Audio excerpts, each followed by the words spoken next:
मित्रों, आज पराक्रम दिवस है। आज नेताजी सुभाष चंद्र बोस का जन्मदिन है और उसमें भी 125वां जन्मदिन है।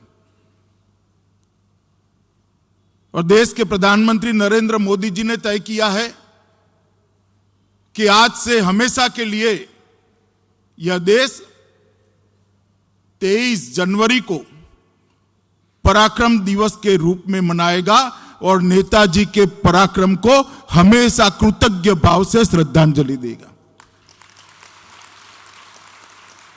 और मुझे इस बात का भी आनंद है कि आज के ही दिन अपने पराक्रम से, पराक्रम की पराकाष्ठा से देश की सीमाओं को जो सुरक्षित रखते हैं, जिनके बलिदान और परिश्रम के और पराक्रम के कारण देश चैन की नींद सो पाता है।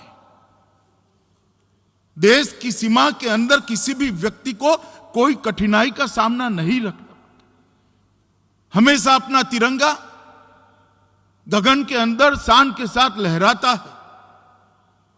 हमारा सार्वभौमत्व, हमारी संप्रभुता, इसकी रक्षा होती है। ये सभी सीएपीएफ के पराक्रमी जवानों के स्वास्थ्य और उनके परिवारों के स्वास्थ्य के लिए आज से एक नई योजना शुरू हो रही है। इसका भी मुझे बहुत आनंद है। ये आयुष्मान सीएपीएफ योजना चालू करने के लिए आज के दिन से बेहतर दिन नहीं हो सकता, क्योंकि सुभाष बाबू एक ऐसा व्यक्तित्व था जिसको किसी ने कोई अवार्ड नहीं दिया। देश की जनता आज भी सुभाष बाबू के साथ नेताजी का सम्मान जोड़कर उनको कृतज्ञ भाव से याद करती है। एक यशस्वी, तेजस्वी विद्यार्थी जो आईसीएस बने, आईसीएस बनने के बाद अंग्रेजों की नौकरी करना पसंद नहीं किया, अंग्रेजों के खिलाफ देश के स्वतंत्रता के लिए लड़ाई लड़नी पसंद करी। एक कुशल प्रशासक, चाहे कलकत्ता म्युनिसिपल कॉरपोरेशन के चीफ एग्जीक्यूटिव ऑफिसर बने या मेयर बने, उन्होंने कुशल प्रशासक के दर्शन कराए। 2 बार कांग्रेस पार्टी के अध्यक्ष बने और जब उनको लगा कि द्वितीय विश्व युद्ध में अंग्रेज दबा हुआ है, मौका है देश के लिए, अंग्रेजों की नजर कैद से 7000 किलोमीटर के अज्ञातवास के माध्यम से दूर जाकर आजाद हिंद फौज की रचना करी। और देश में पहली बार तिरंगा फहराने का अगर सम्मान किसी को मिला है तो सुभाष बाबू को मिला है। उन्होंने उस दिन घोषणा की थी कि आज मैं आजाद भारत की धरती पर पग रख रहा हूं। उन्होंने नारा दिया था, तुम मुझे खून दो, मैं तुम्हें आजादी दूंगा। और ये नारा आज भी देश भर के युवाओं के अंदर चेतना और उत्साह को भरता है, राष्ट्र भक्ति और राष्ट्र के प्रति समर्थन को बढ़ावा देता है। और सुभाष बाबू के जीवन के अंदर इतने कष्ट, इतनी कठिनाइयां, स्वास्थ्य अच्छा न होने के बावजूद दूर दराज के देशों के अंदर, एक देश से दूसरे देश, दूसरे देश से तीसरे देश, अंग्रेज सत्ता जिसके लिए कहा जाता था कि इनके राज्य का सूरज कभी डूबता नहीं है, 27,000 किलोमीटर सबमरीन के माध्यम से गुजरते गुजरते गुजरते आजाद हिंद फौज की उन्होंने स्थापना करी। और वो महान व्यक्ति का आज जन्मदिन है और उसी दिन आज सीएपीएफ आयुष्मान का शुभारंभ होने जा रहा है। और उसी पराक्रमी जवानों के लिए जो देश की सुरक्षा करते हैं और उनके पराक्रमी मां बाप के लिए, परिवारजनों के लिए। मुझे बहुत आनंद है इस विभाग के मंत्री के नाते कि जो जवान देश की अहरनिश चिंता करते हैं, सुरक्षा करते हैं, और सुरक्षा के लिए अपना सर्वोच्च बलिदान देते हुए क्षण भर की नहीं झिझकते। -40 डिग्री टेम्परेचर से लेकर राजस्थान के रेगिस्तान में 45 डिग्री टेम्परेचर तक मोर्चा संभाल कर डट कर रहते हैं। कोई भी चुनौती हो उसका सामना करते हैं। देश की आंतरिक सुरक्षा की बात हो या सीमाओं की सुरक्षा की बात हो, सीएपीएफ ने जवानों ने एक उज्जवल इतिहास की निर्मिति ये देश के आजाद होने के बाद प्रस्तुत की है और पूरा देश आप लोगों को सम्मान के साथ देख रहा है। आपके वीरता, आपके समर्पण और आपके बलिदानों को सैल्यूट करता है।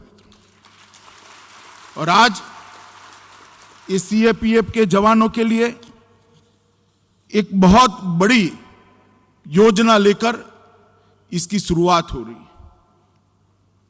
मित्रों, जब मैं गृह मंत्रालय का प्रभार संभाला तब सभी सीएपीएफ के लगभग 150 जवानों के साथ चर्चा भी की थी, उनके साथ भोजन भी किया था। उसमें कुल मिलाकर 3 बातें उभर कर आती थी जो उनके चेहरे पर दर्द की लकीर दिखाती थी। वो दर्द उनको कभी अपनी ड्यूटी करने के लिए बाधित नहीं करता था, मगर एक हृदय में से टीस निकलती थी। एक तो उनकी स्वास्थ्य सेवाओं के लिए जो योजना है वो पूर्ण योजना नहीं थी। इनके रीइंबर्समेंट के लिए, अस्पतालों के अंदर जगह की उपलब्धता के लिए और कई जगह अस्पताल न होने के कारण उनके परिवारजनों को उनको बहुत दिक्कतें आती थी। दूसरा, हाउसिंग का सेटिस्फेक्शन रेशियो बहुत नीचे है। वो असम राइफल की एक राइफल वुमेन ने जब कहा तब मुझे भी लगा, मैंने जाकर मंत्रालय में जांच करी तो सच अर्थ में सेटिस्फेक्शन रेशियो बहुत नीचे था। और तीसरा, उन्होंने कहा कि जगह जल्दी भरी नहीं जाती, रिक्रूटमेंट समय पर नहीं होता, इसलिए हमें पूरा साल लगभग ड्यूटी पे तैनात रहना पड़ता है। हम हमारे परिवार के साथ नहीं रह सकते। इससे परिवार में भी तनाव बढ़ता है, इसमें हमारा भी मानसिक तनाव बढ़ता है, ड्यूटी करने में दिक्कत आती है। और जब ये बात वो बता रहे थे तो वो कंप्लेन नहीं कर रहे थे, मुझे बहुत उकसा कर उनको पूछना पड़ता था, तब जाकर वो बोल रहे थे। ये तीनों बातों को भारत सरकार ने, गृह मंत्रालय ने सुधारने का निर्णय उसी दिन कर दिया था जब जवानों के साथ मेरा संवाद हो रहा था। क्योंकि मैं मानता हूं कि जो जवान सरहद पर, सीमा पर अपना सर्वस्व न्यौछावर करता है, कम से कम उसको उसके परिवार की चिंता नहीं होनी चाहिए। वो हम सब की जिम्मेदारी है, भारत सरकार की जिम्मेदारी है कि उनके परिवार की ओर से वो निश्चिंत होकर मां भारती की सेवा में वहां डटे रहें। ये जिम्मेदारी उन पर नहीं होनी चाहिए। और इसीलिए जब सीएपीएफ के अंदर हर सीएपीएफ के लिए रिव्यू की मीटिंगें हुई, तब ये योजना का विचार हुआ। और मुझे कहते हुए आनंद है कि प्रधानमंत्री जी ने जो योजना बनाई है, आयुष्मान भारत योजना, इसका ही एक एक्सटेंशन आज सीएपीएफ आयुष्मान के नाम से सभी सीएपीएफ के कर्मचारी और उनके परिवारजनों के लिए आज शुरू हुआ। डॉक्टर इंदु भूषण ने बहुत डिटेल में बात बताई है, मगर उन्होंने बहुत क्लमजी तरीके से बताई है। मैं उसको थोड़े सरल तरीके से आपके सामने रखना चाहता हूं। मित्रों, प्रधानमंत्री जी जब देश के प्रधानमंत्री बने तब ढेर सारी समस्याओं को उन्होंने हल करने की शुरुआत करी। कई लोगों ने पहले स्टेटमेंट किए थे कि खजाने पर सबसे पहला अधिकार किसका है। प्रधानमंत्री जी ने ये स्पष्ट कर दिया, खजाने पर सबसे पहला अधिकार देश के गरीब का है। और 60 करोड़ गरीबों के लिए बैंक अकाउंट देना, उनके घर में गैस का सिलेंडर देना, पूरा घर देना, घर में शौचालय देना, घर में बिजली पहुंचाना और स्वास्थ्य सेवाओं के लिए प्रधानमंत्री आयुष्मान भारत योजना का शुभारंभ करना। ये प्रधानमंत्री आयुष्मान भारत योजना आज लगभग 2 करोड़ लोगों के स्वास्थ्य को अच्छा कर चुकी और देश के 60 करोड़ से ज्यादा गरीबों को 5 लाख तक की सीमा में कोई भी गंभीर बीमारी का इलाज करना है तो आज उसको चिंता करने की जरूरत नहीं है। मित्रों, मेरे मध्य क्षेत्र के अंदर मैंने देखा है कि एक माता जब इंस्टीट्यूशनलाइज डिलीवरी कर कर घर जाती है तो उसको 250 रुपया घर जाने का भी इस योजना के तहत देने में आते हैं। मित्रों, बहुत बड़ा कदम प्रधानमंत्री जी ने उठाया जिससे देश के 60 करोड़ गरीबों के जीवन में स्वास्थ्य के बारे में चिंता ही नहीं रही। और कैशलेस सिस्टम है, आप कार्ड दे दीजिए, वो स्वैप कर लेंगे, आप चले जाइए, आपको कोई चिंता करने की जरूरत नहीं। और उसी का मॉडल अपनाते हुए गृह विभाग ने ये प्रधानमंत्री आयुष्मान भारत योजना का एक एक्सटेंशन CAPF आयुष्मान की आज शुरुआत की। इसके तहत लगभग 10 लाख CAPF के जवान और अधिकारी और 50 लाख के आसपास कुल मिलाकर उनके परिवार परिजन, ये 50 लाख लोगों को कहीं पर भी देश के अंदर 24,000 अस्पताल के अंदर आप सिर्फ कार्ड लेकर उसको स्वैप कर कर आप आपके परिजनों का इलाज करा सकते हो।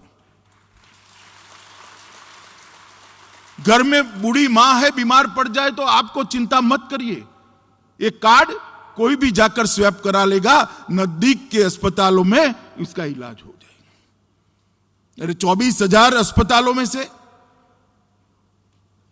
14,000 अस्पताल निजी अस्पताल भी है, अच्छे अस्पताल भी है। इसके अंदर आपका, आपके परिजनों का इलाज किसी भी तकलीफ के बगैर हो, इस प्रकार की इस योजना को करा है। और मित्रों, जब आप ड्यूटी पर होते हैं तब ढेर सारी दिक्कतें परिवार को झेलनी पड़ती हैं। उसमें से आज एक दिक्कत नरेंद्र मोदी सरकार ने आपकी रिजॉल्व कर दी है। आपके परिवार के स्वास्थ्य के लिए आप निश्चिंत होकर आपकी ड्यूटी कर सकते हैं। और मैं मानता हूं कि ये बहुत बड़ी शुरुआत है। हमने हमेशा से सोचा है कि जो देश के लिए काम करता है, देश ने उसके लिए काम करना पड़ेगा। और मैं मानता हूं कि ये नरेंद्र मोदी सरकार की, प्रधानमंत्री जी की बहुत बड़ी भेंट है हमारे CAPF के जवानों के लिए। मित्रों, सैटिस्फैक्शन रेशियो के लिए हमने बहुत बड़ा अभियान उठाया है।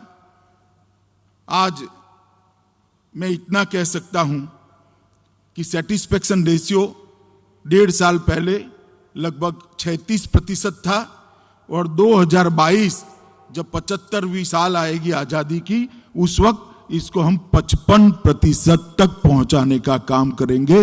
55% CAPF के जवानों के लिए रहने के मकान बने और 25,000 भवन अभी निर्माणाधीन है। आज टोकन उसका कुछ भवनों का लोकार्पण भी हुआ है। और मैं मानता हूं मित्रों कि आपके हेडक्वार्टर पर ही अगर रहने की व्यवस्था होती है तो जब आप हेडक्वार्टर पर वापस आते हो तब परिवार के साथ रह सकते हो। और इस सैटिस्फैक्शन रेशियो को धीरे धीरे 65% से ज्यादा ले जाना, इसका लक्ष्य हमने रखा है। और 2024 के पहले इसको हम निश्चित रूप से 65% से ज्यादा बढ़ाकर आपकी ढेर सारी दिक्कतों का समाधान ढूंढ लेंगे। हम ये भी योजना बना रहे हैं कि हर जवान कम से कम 100 दिन साल में अपने परिवार के साथ रहे। 100 दिन जिसमें हेडक्वार्टर पर रहोगे वो दिन भी गिने जाए, मगर आप आपके परिवार के साथ रह सको इस प्रकार का आयोजन कर रहे हैं। अभी कल ही एग्जामिनेशन का रिजल्ट आया है। 50,000 से ज्यादा जवान अब नफरी के अंदर जुड़ जाएंगे और 50,000 जोड़ने की तैयारी हमने साइमल्टेनियसली चालू कर दी है।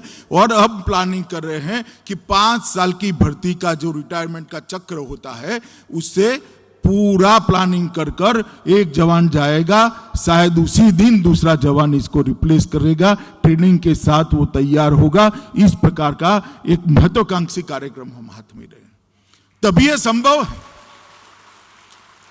कि 100 दिन आप आपके परिवार के साथ रह पाओ। तभी यह संभव है कि आपके परिवार का भी तनाव कम हो, आपका भी मानसिक तनाव कम हो, और सीमा पर निश्चित होकर आप आपकी ड्यूटी कर पाओ। इस प्रकार की व्यवस्था गृह मंत्रालय बनाने के लिए आगे बढ़ रहा है। मित्रों, ये जो आयुष्मान CAPF शुरू हुई आज से मई तक, 1 मई के पहले हम इसको कंप्लीटली देश के सभी जवानों के लिए लागू कर कर ये प्रोजेक्ट को पूरा कर देंगे। और 1 मई के दिन प्रधानमंत्री जी के वरद हस्तों से पूरे CAPF का आयुष्मान कवच देश के सामने और CAPF के जवानों को लोकार्पण करने का काम भी हम 1 मई के पहले पूरा करेंगे। इस प्रकार का एक टाइम बाउंड कार्यक्रम बनाया गया है। और मित्रों, मैं यहां से जाकर इसमें शुरुआती दिक्कतें जो आती हैं, वो शुरुआती दिक्कतों को निराकरण के लिए हम एक एजेंसी भी हायर करने वाले हैं, जिस नंबर पर आप कंप्लेन कर पाओगे और धीरे धीरे धीरे इसकी सारी कंप्लेन का निपटारा करते हुए इसको एक संपूर्ण योजना, कंप्लीट प्रोग्राम बनाने का हम प्रयास करेंगे। क्योंकि मैं जानता हूं टीथिंग प्रॉब्लम आते हैं।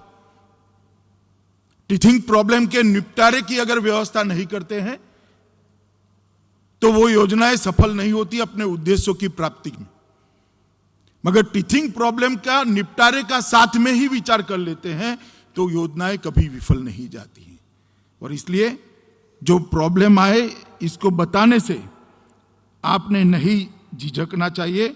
और ढेर सारे अस्पतालों के अंदर जब आप जाओगे तब आपको अच्छी आवभगत मिले, इस प्रकार की हम पूरी चिंता करेंगे। मित्रों, जब 24,000 कर्म अस्पतालों से आप जुड़ने वाले हो तब एक बात और बताना चाहता हूं। सभी CAPF के कर्मचारियों को और उनके परिवारजनों को एक हेल्थ कार्ड भी दिया जाएगा और हर साल CAPF के कर्मचारियों का स्वास्थ्य परीक्षण होगा और हर तीसरे साल इनके सभी परिजनों के स्वास्थ्य की भी चिंता हम करने वाले हैं। और आपका हेल्थ कार्ड कहीं पर भी लेकर जाओगे तो आपके हेल्थ के बारे में जितनी भी जानकारियां हैं वो सीधी अस्पताल के कंप्यूटर पर डाउनलोड हो जाएगी। इसके अंदर पहले आपके या आपके परिजनों ने जहां पर इलाज कराया है वो डॉक्टर की अंतिम टिप्पणियां भी अंकित होगी, जिससे वो इसके कंटिन्यूएशन में अगर दूसरे अस्पताल में गए हो तो काम कर पाए। इस प्रकार का डिटेल प्लानिंग गृह विभाग ने CAPF कर्मचारियों के लिए किया है, CAPF के अधिकारियों के लिए किया है। और मित्रों, आज एक जो योजना हुई है इसके लिए मैं मानता हूं कि बहुत बड़ा फर्क इससे आने वाले दिनों में आपके स्वास्थ्य में तो पड़ेगा, आपकी क्षमताओं में भी पड़ेगा। और घर पे जाओगे, बूढ़ी माँ और छोटे बच्चे हास्य के साथ आपका स्वागत करेंगे तो आपके मन में एक ऊंडा, बहुत अच्छे संतोष का भाव भी निर्मित होगा कि ये नरेंद्र मोदी सरकार मेरे परिवार की चिंता कर रही है। मित्रों, कोरोना की लड़ाई के अंदर ये 2020 का साल समग्र दुनिया और मानव जात के लिए बहुत चैलेंजेस लाने वाला साल रहा। शायद ही इतना बड़ा संकट मानव जात पर कभी आया होगा। इतने बड़े संकट के सामना मानव जात ने किया है, पूरी दुनिया ने किया है, और मोदी जी के नेतृत्व में भारत ने सफलतापूर्वक किया है। ढेर सारे संशय शुरुआती समय में उठाए जाते थे कि 130 करोड़ की आबादी वाला देश और हमारी स्वास्थ्य सुविधाओं को 2M दर्जे की माना जाता था, और इसका अस्वीकार भी हम नहीं कर सकते थे। मगर जब प्रधानमंत्री जी के नेतृत्व में हमने कुछ प्रिकॉशनरी कदम उठाए, समय पर लॉकडाउन किया, पूरी जनता को इसके सामने लड़ने के लिए अलग अलग प्रकार के कार्यक्रम किए गए, जनता कर्फ्यू का ऐलान किया, दिया जलाकर प्रार्थना करने का ऐलान किया, घंटी बजाकर जागृति का ऐलान किया, और सभी कोरोना वॉरियर्स को सैल्यूट करने का कार्यक्रम करा। पूरा देश एकजुट होकर कोरोना के खिलाफ लड़ने के लिए एक पेज पर आ गए। और आज आंकड़े मुड़कर देखते हैं तो जो विकसित देश है उसके आंकड़े और भारत के आंकड़ों में भारत बहुत अच्छी स्थिति में दिखाई पड़ता है। पूरे देश में, पूरी दुनिया में जिन देशों के अंदर सबसे कम मृत्यु हुई है वो देशों में हमारा भारत शुमार है। इसका हम सबको गौरव होना चाहिए।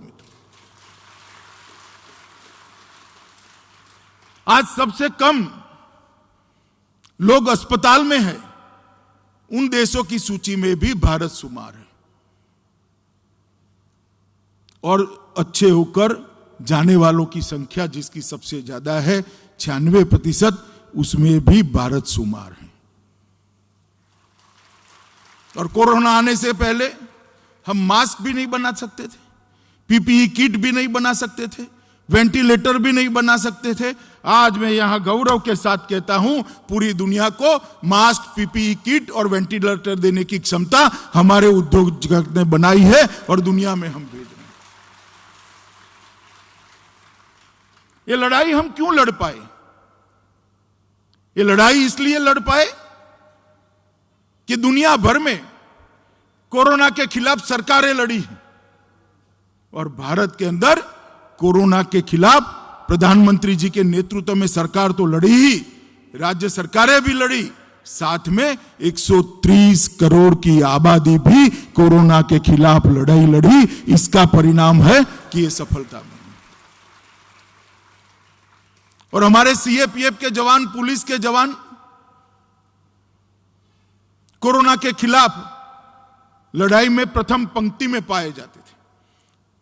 चाहे लॉकडाउन की अनुपालना करानी हो, चाहे कोई बीमार को अस्पताल पहुंचाना हो, चाहे लॉकडाउन तोड़ने वालों को विनय से अपने घर वापस भेजना हो, चाहे एयरपोर्ट पर सुचारू व्यवस्था करनी हो, चाहे अस्पतालों की सुरक्षा करनी हो, कहीं पर भी पुलिस और सीएपीएफ के जवानों ने पीछे मुड़कर नहीं देखा। और पुलिस और सीएपीएफ के कई जवान संक्रमित भी हुए और उन्होंने अपनी जान भी गंवाई। परंतु ये लड़ाई में इन्होंने स्वास्थ्य कर्मियों के साथ, डॉक्टरों के साथ कंधे से कंधा मिलाकर कोरोना के खिलाफ लड़ाई लड़ी है। मैं आज इस मंच से देश भर के पुलिसकर्मी और हमारे सीएपीएफ के जवानों को बहुत बहुत बधाई देता हूं कि आप लोगों ने ये लड़ाई में बहुत सफल भूमिका की। और इसीलिए जब वैक्सीनेशन की शुरुआत हुई, टीकाकरण की शुरुआत हुई, हमारे ही देश के वैज्ञानिकों ने 2 टीके बनाए और 2 मेड इन इंडिया टीके आज विश्व में सबसे उपयुक्त टीके माने जाते हैं। इसके वैक्सीनेशन की शुरुआत हुई तो पहले जिनको सबसे पहले वैक्सीन देना है उसमें स्वास्थ्य कर्मियों के बाद सीधा नंबर हमारे पुलिसकर्मी और सीएपीएफ जवानों का रखा गया है। आप लोगों को सबसे पहली लिस्ट में लिया। और विश्व का सबसे बड़ा वैक्सीनेशन का प्रोग्राम आज मोदी जी के नेतृत्व में शुरू हुआ है और स्पीड भी अब चौथे 5वें दिन बहुत गति पकड़ी है और धीरे धीरे गति बढ़ती ही जाएगी। मैं आज सुरक्षा के साथ जुड़े हुए सभी जवानों को, चाहे वो राज्य के पुलिसकर्मी हो या चाहे सीएपीएफ के जवान हो, सबको कहता हूं अपनी बारी का इंतजार करिए, जरा भी संशय रखे बगैर ये टीके को ले लीजिए, अपने आप को सुरक्षित करिए और बाकी का जीवन भी मां भारती की सेवा के लिए आप जिस प्रकार से ड्यूटी करते हैं करते रहिए। ये जो अफवाहें फैला रहे हैं टीके के लिए, उनको भी मैं कहना चाहता हूं, भैया राजनीति करने के लिए ढेर सारे मंच है, आ जाना, कर लेंगे दो दो हाथ, कोई दिक्कत नहीं। कम से कम लोगों के स्वास्थ्य के लिए जो जुड़ी हुई चीजों हैं, लोगों में एक श्रद्धा की निर्मित करनी है। हमारे वैज्ञानिकों ने दिन रात मेहनत करके जो इजाद किया है टीका, इस पर क्यों शंका के बादल मंडरा रहे हो भैया? ढेर सारी चीजें हैं राजनीति करने के लिए। मैं सीएपीएफ के सभी जवानों को कहता हूं कि आप जब टीकाकरण का हमारा नंबर आए तब आप इसको जरूर श्रद्धा के साथ टीका लगाइए और अपने आप को एक सुरक्षा कवच के साथ महसूस कर कर देश के ड्यूटी में लग जाइए। मित्रों, हम जब यहां पर सीएपीएफ के कार्यक्रम में है, उस वक्त मैं इतना भी कहना चाहता हूं कि नरेंद्र मोदी सरकार ढेर सारे सुधार गृह मंत्रालय में भी बहुत अच्छे तरीके से कर रही है। गृह मंत्रालय में पहले सब लोग मानते कि भाई इसमें क्या सुधार करोगे, ढेर सारा क्षेत्र ऐसा है जिसमें सुधार की जरूरत है। जैसे सीएपीएफ आयुष्मान, हमने राष्ट्रीय रक्षा यूनिवर्सिटी और राष्ट्रीय फोरेंसिक साइंस यूनिवर्सिटी को भी स्थापना करने का काम किया है और अब सीएपीएफ के अंदर जिसको जाना है, पुलिस बल के अंदर जिसको जाना है, रक्षा के साथ जुड़ा वाले किसी भी क्षेत्र में जाना है, वो बच्चा 12th के बाद अपनी करियर वहीं से बनाएगा और उसको प्रायोरिटी भी दी जाएगी। उसके कई साल बर्बाद होने से बच जाएंगे। इसका अभ्यासक्रम ही ऐसा बनेगा कि ट्रेनिंग की सारी व्यवस्था अभ्यासक्रम के दौरान भी हो जाएगी और उस दृष्टि से जब उसको प्रायोरिटी देंगे उसकी नौकरी भी सुनिश्चित हो जाएगी। यहां सर्वानंद जी और हेमंत विश्व शर्मा बैठे हुए हैं। मैं असम सरकार से निवेदन करना चाहता हूं कि दोनों नेशनल यूनिवर्सिटी का एफिलेटेड कॉलेज आसाम में तुरंत चालू कराना चाहिए, जिससे आसाम के युवाओं को भी फोरेंसिक साइंस यूनिवर्सिटी और रक्षा शक्ति यूनिवर्सिटी का फायदा मिले। और इससे जिसमें बच्चों को कैरियर बनानी है, उसी क्षेत्र का विशेष प्रशिक्षण देने की एक शुरुआत होगी, प्रोफेशनलिज्म की शुरुआत होगी। और ये दोनों यूनिवर्सिटी काम करना शुरू कर दिए हैं। कई राज्यों के साथ एमओयू की दरखास्त भी आ गई है। आसाम सरकार ने भी एफएसएल के लिए तो दरखास्त भेजी है।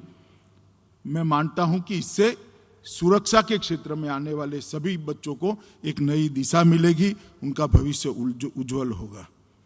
मित्रों, आज ढेर सारे सुधार गृह विभाग ने शुरू किए हैं। उसमें से एक मानवीय संवेदनाओं के साथ, आपके स्वास्थ्य के साथ जुड़ा हुआ सुधार यहां पर शुरू हुआ है और मुझे श्रद्धा है कि हमारी टीम 1 मई को प्रधानमंत्री जी के हाथ से इस पूरी योजना को पूर्ण कर कर देश भर के सीएपीएफ के जवानों को ये सुरक्षा चक्र देने में सफल होगी, इसका मुझे विश्वास है। आज यहाँ पर एसएसबी के भी भवनों का, प्रशासनिक भवन का और अस्पताल का लोकार्पण हुआ है, तो मैं एसएसबी के जवानों को भी बधाई देना चाहता हूं।